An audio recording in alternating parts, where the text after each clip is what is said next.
Welcome back to the Alcohol Tipping Point podcast. I am your host, Deb Maisner. I am a registered nurse, health coach, and alcohol free badass. And today on the show, I have Amy Liz Harrison. She is a mother of 8 who has been sober since 2011. She's also the author of 2 books that I know of. I think you have another one too, but one book's called Eternally Expecting, a mom of 8 gets sober and gives birth to a whole new life, her own. And then another book called Eternally Awkward. A future mom of 8 reflects on mysteries of anxiety, ADHD, and coming of age in the 80s. And Amy is also the host of the new podcast, Eternally Amy, a mom of 8's journey from jail to joy, which I had the honor of being a guest on. So thank you, Amy, for coming on my show. It is such a pleasure. Thanks for having me. Well, how'd I do in the intro? What would you add to who you are and what you do? You know what? I think you checked all the boxes and then some. So thank you so much. That was super complete. Yeah, you're welcome. I mean, obviously, what stood out to me is that you're a mom of 8. Is that what you end up leading with a lot? Just that's your, like, bomb drop? Yeah, in fact, it's a little bit of a conversation stopper usually. Kind of people will sort of look at me like, is she kidding? Is she serious? What's going on here? And they kind of don't know what to make of it. And what are their ages? So my oldest will be 21 this summer. What? And then I have a 20-year-old and a 17-year-old, 16-year-old. And then we were done with that first batch. And then I have a 7-year-old and a 6-year-old, a 5-year-old, and a 4-year-old. 6, 5, Oh 4. my Yeah. goodness. I'm That is probably amazing. wrong. Okay. Yeah. 8. One of them is, did I say 8? I think I said 7. So one is 8. I'm just impressed that you could keep track of all that. Well, I don't do an excellent job, but I try, so thank you very much. Well, wow. So tell me your experience with drinking and getting sober. Yeah. Well, so I started out basically as what people would probably refer to as a normal drinker. I grew up happy childhood for all intents and purposes, except that I felt differently from other kids. I felt like I was missing maybe some insulation. I felt a little bit more sensitive. Things tended to affect me more. And, I didn't drink over any of that, but I just definitely felt kind of raw. And so later, when I had my first drink, and it was something that I actually remembered as being, yeah, I think that was the first time I ever drank anything and felt a little bit tipsy. That was in my senior year of college. And so, save for the random Bartles and James, the occasional froofy kind of cocktail that I would have going out with colleagues or friends during college. I really didn't have experience with alcohol. And I wasn't really involved in any kind of parties or anything that would expose me to that drink. And so when I had that first significant, like, oh, I remember this as being my first drink, it was at Thanksgiving, as I said, college, my senior year. And I just remember feeling warm, fuzzy, connected, just having this experience of true camaraderie with my family members. And just everything was funny, that whole thing. And I remembered that as being like very fun, significantly fun. And I really didn't start drinking alcoholically until much later. So, fast forward to I get married, we moved to Seattle. I had been teaching 10th grade English for a couple years in California. And when we moved to Seattle, I was pregnant with my first baby. And when I became a mom, that was pretty shocking. that was a watershed, seminal time period, as it is for most parents. But that was when I really felt exposed at an amplified level. Like, I really now feel like I have no idea what I'm doing. Here's this baby, and I'm a stay at home mom at this point, and just really felt like I lost my identity. I just really didn't know who I was anymore. I wasn't I wasn't kind of the cool young person in the classroom. Now I was changing diapers and trying to figure out what is this baby's crying cues and how do I know what they are and why is it that other moms in the little mommy and me group tend to know what those cues are. And I mean, everything, every little detail was just a little bit, it was overwhelming, and it also was challenging my self-esteem. And so bit by bit, I really got to that point of, gosh, it would be so nice not to feel this way anymore. And we went to church. We were very involved there. And I think part of me had an expectation that somehow that was going to cure everything or make me feel better. And it didn't. And I can't explain why that is, except for I think what happened to me was I was very much relying on checking boxes at church and thinking that there was going to be a Santa Claus God who just came and said, well, you've done all these things, you've checked the boxes on the report card. Now you're going to feel better. Not realizing that not only did I have some postpartum depression, but I really didn't have any specific active tools. Um, Chiefly getting honest with somebody and really saying, I'm in a tough spot. I'm hurting here. I'm not feeling good about my life and myself. And that was my pride. And it was fear also. I think I was just very much afraid that if I couldn't parent well and my child was not flourishing, and that's from my own definition, not in a physical sense, but that, the world was going to come tumbling down. And I just really needed to talk it through, and I wasn't getting honest. And so slowly, as I started to get to know more people, I'd go to the once a month book club, have a glass of wine there. And glass of wine over time turned into play dates in the front yard with the neighbors and drinking wine and having these wine and cheese parties and whatnot. And I'll tell you, that made me feel so good. Not only physically, but I felt connected. I felt like a grown up. I felt like for the first time in a long time, I belonged somewhere. And I loved the way alcohol made me feel. It just took that little edge off. And I became really focused on that feeling.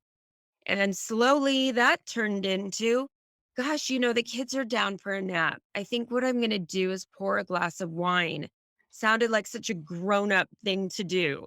And so I'd pour that glass of wine, and then it became two glasses of wine. And then by the time I'd go outside in the afternoon with the neighbors, I had had like two and a half glasses of wine already. And it perpetuated as the progression of alcoholism does. And so basically one day I realized, wow, I'm doing this every day, every afternoon. And I was looking forward to it. And if we traveled or if we were going to be out of our environment, it was like, where am I going to get that drink? So I started like plotting and planning where I was going to find that sense of ease and comfort and that sense of relief. And pretty soon I realized I don't think I can actually stop. I think maybe this is controlling me and I'm not controlling it. But I told nobody because this to me was my answer. It was my solution. Alcohol was the one thing that really made me feel better physically for a short time, but it was kind of starting to cause me some problems. I fell down the stairs. I broke my leg. I mean, it was causing I was starting to have some consequences. And I just told myself, I rationalized everything away and I just said, I've got these four little kids. This is just I'm just overwhelmed. This is okay. I'll just really rope it in, at a later date, like a TBD later date. And I continued to do that. And I continued to spiral out of control. And so eventually my kind of undoing was when I was like, "Man, I gotta go see a doctor," right? A doctor will cure me. And I love doctors, by the way. This is not any kind of a slam on doctors. And here's the problem with that is I went to see my psychiatrist and I wasn't honest. And he can only do so much, right? He can only help me with what I have given him. And, I'm like totally minimizing how much I was drinking and, trying to blame this, that, and the other thing for anytime he mentioned anything at all related to alcohol consumption. And I really tried to deflect. So, I mean, he did what he could to help me. He could tell I had anxiety. That wasn't a secret.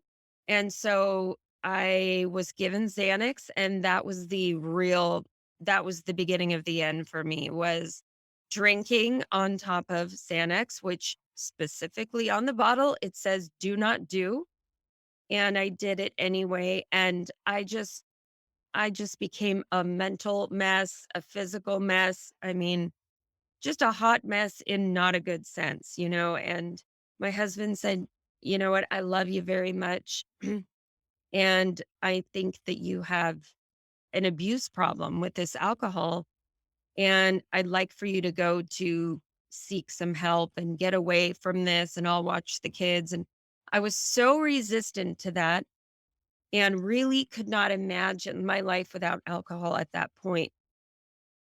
And so I just told him, "No, I'm not going." And he said, "Well, you're going to have to go. But how about this?" And he bargained with me that I could just go for my postpartum depression. I didn't have to address any other issues.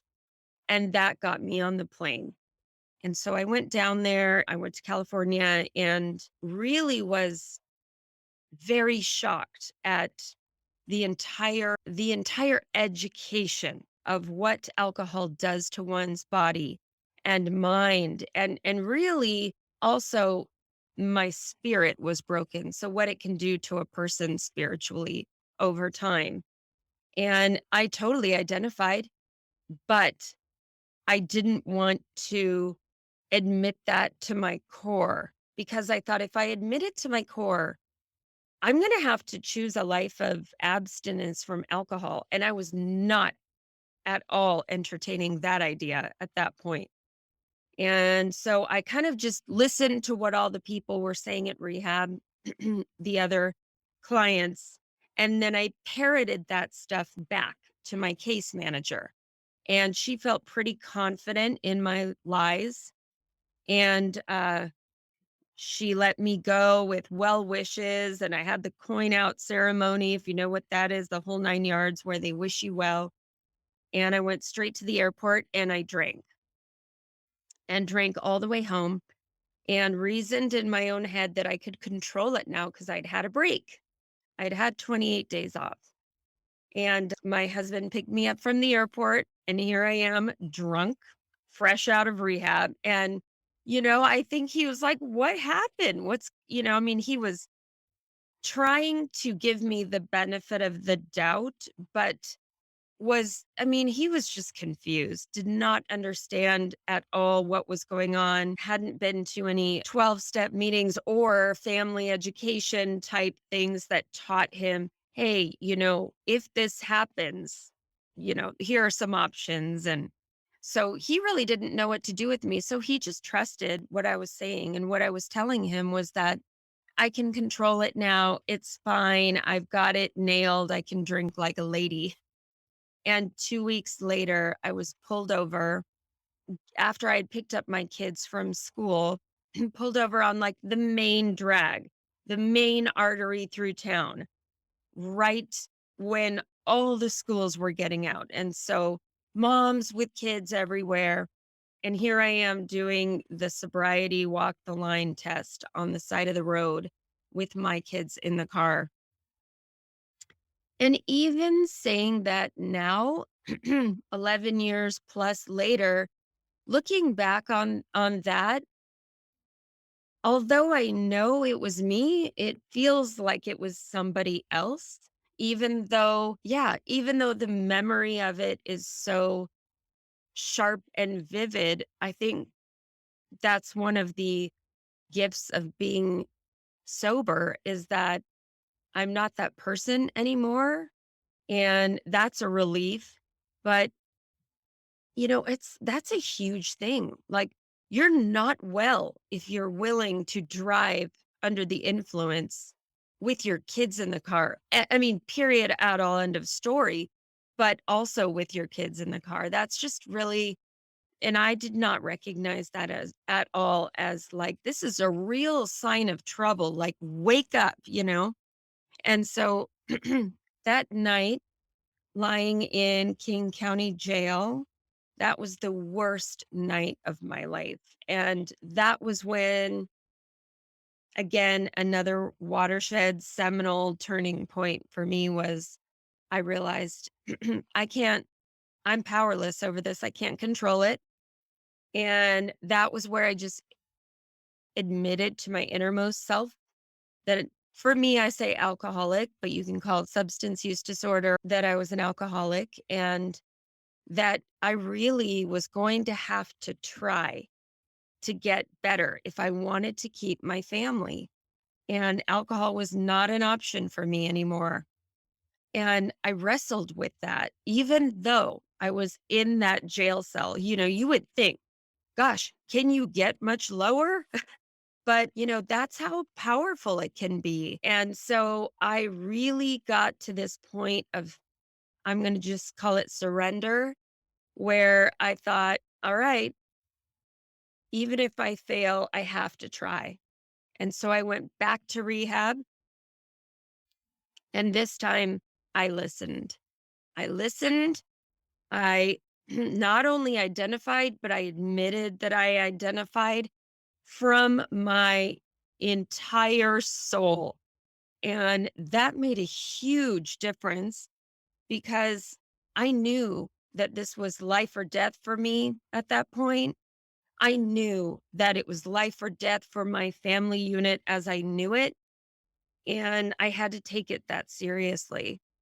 And so I did, and I built my whole new life around eliminating alcohol. And it was hard. It was brutal at the very beginning. So difficult, right? Just giving up the entire safety blanket and safety net of what I thought was working for me, which was drinking. And it clearly wasn't. But in my mind, I still clung to the idea a little bit like, well, maybe someday. And it's just that weird mental twist. They say obsession of the mind, and that alcoholism centers in the mind. And that I totally identify with is true for me. And I had to surrender to the process, follow directions. For me, as I mentioned, I did 12-step recovery, got a sponsor. And I'll tell you, the most important part of all of that for me was doing a fourth step, which is basically a personal inventory. It's a, sorting through all of the junk from my past and looking at my motives, what was my part in things where I was, had resentments. And I really had to get to the root of why I drank to escape. And I had to look at that pride, that I didn't want to admit that I was in fear of being a bad mom. And, ironically, here I am now. It's like, okay, well, I've got this DUI for driving drunk with kids in the car. So, I mean, yeah, it's just kind of this strange, like, that came true. My fear actually came to fruition because I wasn't treating my mental health. And because I was afraid to admit it. So I had to look at all of those motives and I had to, just sort through all of that, whether it's with a counselor or sponsor or on your own with any kind of a whatever book or program or methodology. And really for me, that was a major shift. Like, hmm, I am in control of some things. And what I'm control of in this, giant universe called life is in control of my actions and my choices and my reactions. And so I started to build this toolbox of how to relate to other people and how to build myself spiritually and how to start to love myself when I felt like I was pretty unlovable. And over time, after doing that, my relationships started healing and my marriage started healing.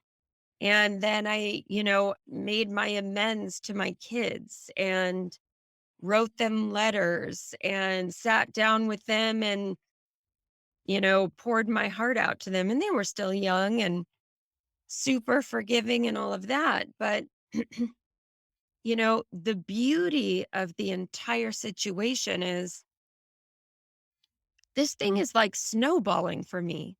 Like this recovery thing, it just keeps freaking getting better. And not to sound like, I'm not trying to sound like, ooh, oh, I'm Pollyanna, everything's perfect. It's not that at all. It's that I can now face life on life's terms without escaping. And that's huge. I mean, I can be uncomfortable and know that I'm going to survive it and also know that it's okay. I mean, really, what's the worst that can happen? I'm going to be uncomfortable or be embarrassed in a situation. Like these are not, these are normal human experiences and that it's okay. And as a result, my kids have now seen me recover out loud. And so they now can see, like, oh, well, this is okay. I tripped and fell on the graduation stage or whatever. I'm going to survive it. And so that's been a benefit as well. So, really, what has happened is this whole kind of shift in reframing where my past has now kind of turned into my greatest asset. It's provided connection and talking points with my kids and with my friends that I never, ever thought was possible. So, one of the things that I always say is that the opposite for me of addiction is love and connection. And I feel I have that now. It's such an unbelievably rich level. And that's my story. Oh, well said, and I I'm so happy for you and love that, here it is 11 years later and you're still just sharing your story and helping other people and just like your life is so much better. Yeah. Thank you so much. Definitely. Night and day. Right, and you kinda I'm curious because you had your 4 kids and the older ones and went through addiction and recovery, and then you had your 4 kids. Can you explain share the difference between just being a mom at those different times and And for moms who are listening, I mean, I know that for me, being a mother too was like one of the hardest things I've ever done. And my drinking really amped up during early motherhood. And it just can be such a confusing, lost, lonely time. It's supposed to be a wonderful time, but it's so many emotions. So can you kind of speak to motherhood and Yeah, for sure. So, yeah, that definitely happened to me. I definitely was, comparing my insides to everybody else's outsides at that point and just like, oh, these everybody's baby is on this perfect napping schedule and feeling like a failure, and society doesn't really help us with that, as moms too much. It's starting, I feel like we're turning a corner for sure, which is great, especially in that it's more acceptable now to talk about like, "Hey, I'm not loving this." So when I had my second 4 set of kids, I mean, I was freaking out. I had a surprise 5th pregnancy, and I remember calling my sponsor who was on a road trip through the entire country. And she's like on speakerphone with her husband and her 4 boys in the car. And I was like, I just got to talk this out. I have to talk this out. And she said to me, "You get to do this differently this time." And I thought, I guess she's right. And so I did. I got help. I got a nanny. That's what that looked like for me. But maybe for other moms, it's swapping with a friend and building in some mental health, wellness time for each of you or whatever it looks like. And that was huge in thinking, wait a minute, no, this isn't going to be a repeat of the first time. I can do it differently. And I feel like I needed somebody to give me that permission. And that's what I did. And I started to make choices around, working smarter, not harder for my mental health and in my mothering. For example, I'm not a fan of cooking. I don't like it. I wish I did. Maybe later in life I will when I have more time. But I thought that's something else I can do. I can hand that off and, either have a meal delivery service or I can, whatever, buy things and freeze them that are pre made, whatever. But looking at things from a different angle and giving yourself permission to make a change and to do things differently, I think is one of the biggest things, or at least it was for me. yeah, so just asking for help, that's huge, and Yep. letting go of expectations and delegating and choose your battles, and, like, for me, I hate to clean. So that would be one Yep. to delegate. What about, there's a lot of, like, regret and guilt in having drank when the kids were younger. How do you manage that? Funny, I used to really, that's such a good question because I used to really feel that. I really felt it like kind of like a knife in my stomach. And I think because I've made so many deposits in my kids' and husband's life since that time, I don't really struggle with that at all anymore. But again, that's because I have really made a conscious effort to honor my kids' process with that.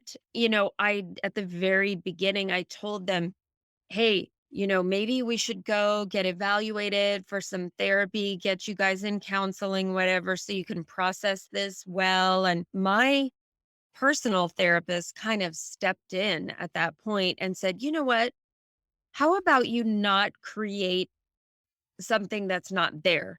Like, wait until you see signs, and here are the signs. And, when you see those signs, then get them into therapy and counseling. But maybe it's not the best thing for you to perpetuate. How about you just work on you and work on living differently and making different choices?" And I was like, okay, I guess I should follow directions because my best thinking got me here. So, so I did. And so they all have been able to get through those past things with like it almost is like "Oh, that mom? Like, oh yeah, no, it's fine." Like that's what they'll say to me, which is huge. I mean, to me, I just can't even fathom that. I think it's just unbelievable. But again, they've also seen me recover out loud. And so they've seen that process of me going through all those ups and downs and going to meetings every day to try and maintain, it's like a living amends to them, really. And then, for me, sponsoring other women and taking them through the steps. And so all these things are, it's just a little more confidence that they get that, oh, I'm not going to see that old version of you again, am I? As long as you keep, healthy and keep putting deposits toward your wellness, mom. I don't know if that answers it, but That does, and I like this concept of deposits. Can mm, you speak to that a little bit more? mhm.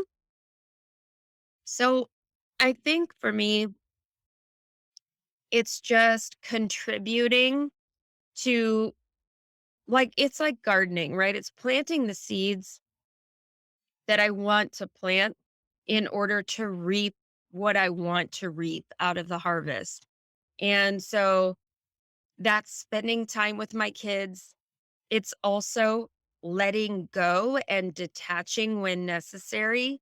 And that's tough for me sometimes, but really giving them that space and allowing them to, walk into their young adulthood in healthy ways and be supportive, but have that open dialogue of, what do you need from me? What do you need me to back off on? And really that's not a relationship that I ever kind of had with my parents. And in a way, my tendency is to think like, oh, well, that shows weakness.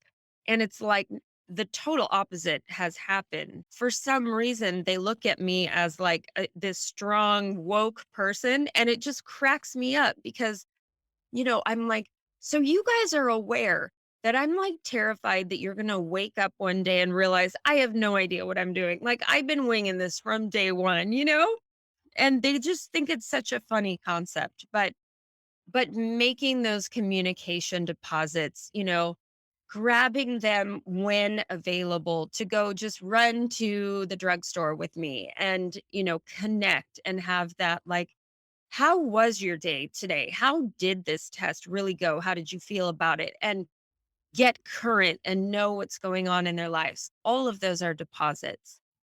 Yeah, I like that. Thank you for Mhm. sharing. Sure. One of your books is about ADHD and your experience with it. Can you talk about that and then the connection with alcohol use if you found that there was one? I'd love to hear more about ADHD.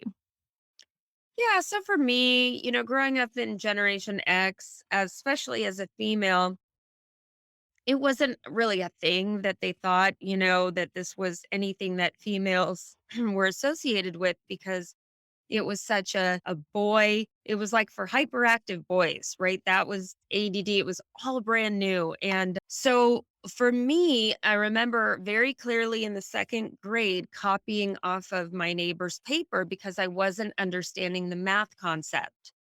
And of course, math is kind of if you miss like a concept in math, that's not good, right? Because it just builds on each other. And I found myself really starting to adopt this feeling of like, I think I might be dumb or I'm stupid. And having kids, I grew up in the Silicon Valley, so I was around a lot of kids who had very high-powered parents and very, very intellectual parents. And having that sort of self-appraisal like reiterated by my friends, not that they called me dumb or anything, but they were all in the gifted and talented program, right?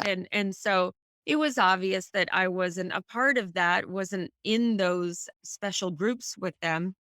And so what happened is over the span of my education, I really adopted this sense of I'm defective kind of a thing.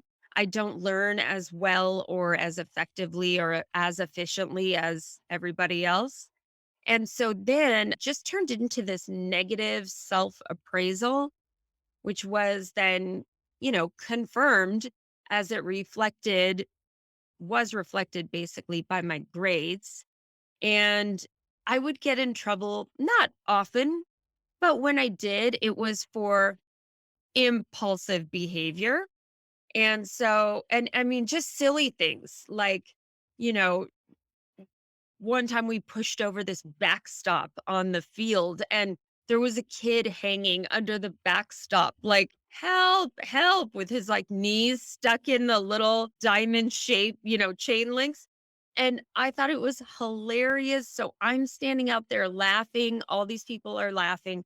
And, I mean, today, that would not fly. I mean, you were supposed to have more empathy for people than to stand there and laugh. And so those types of impulsivity demonstrated in my life, oh, like, yes, that's another sign of ADHD, which of course I didn't know at the time. And so being diagnosed at midlife, and this is like still kind of fresh. We're talking like 5 years ago, I was diagnosed. At first, it felt sort of like oh, yeah, another failure. Like, I mean, because that was my tendency. It's this weird shame spiral that's like, oh, well, now I'm afraid that I'm going to miss an appointment or be late or whatever. So that's a little bit of like this anxiety brewing. And then that will spiral into, oh, yeah, this always happens to me. I'm always that person. And that will fuel the depression that has been kind of low lying. And so, in a sense, it's like I'll have flare ups in a sense. And they're not full flare ups per se, except for the physical, symptoms of anxiety. But I'll turn into this like all of a sudden I'm in this like a head spin and I'll need to snap myself out of it. And one thing that I will do just to share a little tool on that is just to, when I see myself doing it, I have to watch my thoughts and I'll have to stop and I'll just have to go, all right, this isn't true. You're going down the pathway and I see that and it's okay. But, I'll need to snap out of it somehow. Sometimes I'll just walk outside and I'll put my feet on the earth and I'll just take a couple deep breaths and that helps a lot. So how it relates to my alcoholism, it's funny. I've asked myself this question, like, where does alcoholism end and ADHD begin or vice versa? And the answer is, I don't know.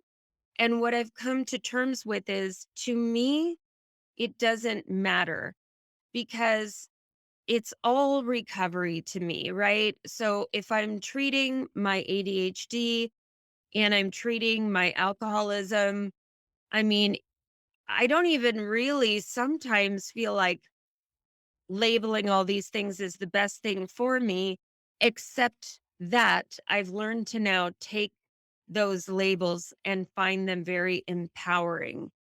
And so when I am working towards those recoveries and the positive things in my life, that's super empowering. And that's when I really feel like my joy is sparked and I feel strong as a result. And I don't feel like that person who's, just a victim of life or a victim of their schedule or can't keep this, that, and the other thing straight. Yeah, thank you for sharing your experience with ADHD. I had some thoughts as you were talking, and one is like I like the concept, instead of things happen to you, they happen for you. Mhm. And I just feel like that's a useful tool to kind of switch it around. But then when you were talking about labels and empowering, I noticed like you use eternally in a lot of your titles. What's the importance of eternally? So eternally means it's kind of a goal for me to just keep this up. It's okay for me to be eternally awkward. As I mentioned earlier about being embarrassed and stuff, that's okay. I'd rather be eternally awkward than eternally escaping. and trying to get out of my feelings, right?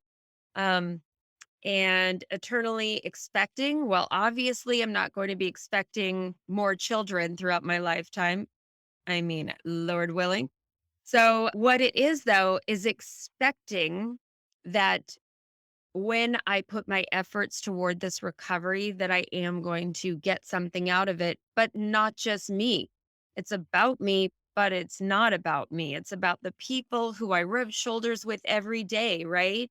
So that I don't do things like get super impatient in line at the grocery store and just, make a rude comment or, I want to be an empathetic, kind contributor to society. That's who I want to be. So I have to sow toward that. And so expecting that if I do that work, I will get that result, that I will, learn to have a more wholehearted experience with those around me. Yeah. And then your podcast is called Eternally Amy. Hmm. Yeah. So that's the series of the books is called Eternally Amy. It's the series title. And so my friend came up with that name, Eternally Amy, and said, this just seems fitting.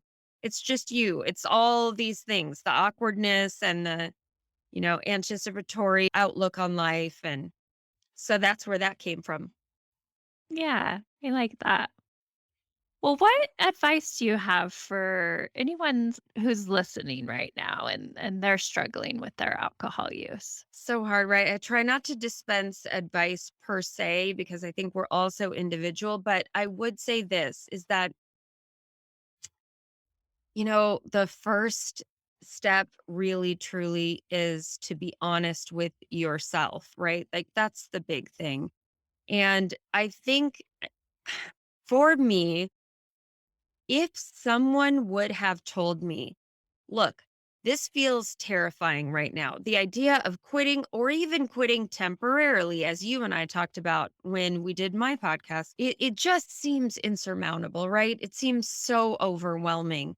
But if somebody would have said, you know what, give it a try, you might be super surprised how amazing you will feel and how great your life is going to get. I mean, I just didn't believe that life without alcohol could be fun or fulfilling or enjoyable.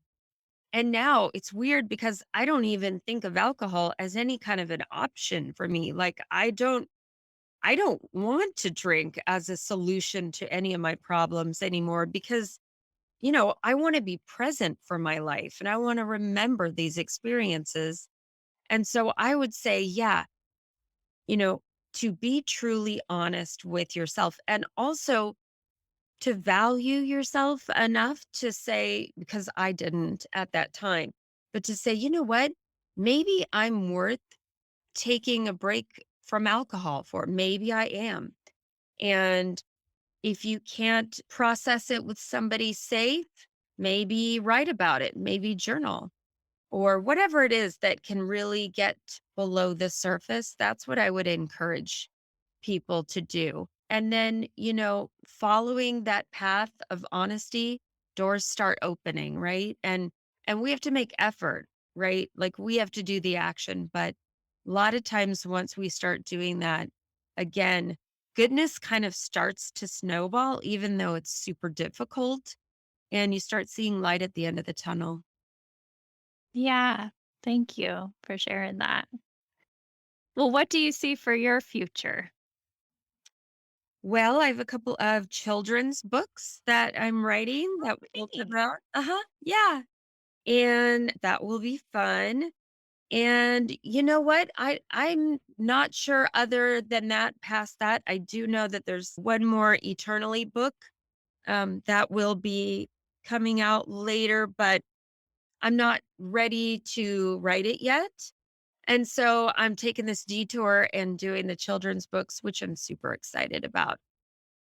Wonderful. Okay. Well, how can people find you? Yeah, so on Instagram and, the social media platforms, I'm at Amy Liz Harrison. And then my website is amylizharrison.com. Okay. Well, thank you. Thank you so much for being on the show and sharing your story and just you're so inspiring and your kids are lucky to have you and I'm just grateful for you and I can tell like it keeps getting better, right? I love that message. And Yeah. so, thank you very much. Well, you're more than welcome. That's beyond generous of you to say. I really appreciate your words, and it's been a joy. So thanks, Deb. Thank you so much for listening to this episode of the Alcohol Tipping Point podcast. Please share and review the show so you can help other people too. I want you to know I'm always here for you, so please reach out and talk to me on Instagram at Alcohol Tipping Point and check out my website, alcoholtippingpoint.com, for free resources and help. No matter where you are on your drinking journey, I want to encourage you to just keep practicing, keep going. I promise you are not alone and you are worth it. Every day you practice not drinking is a day you can learn from. I hope you can use these tips we talked about for the rest of your week, and until then, talk to you next time.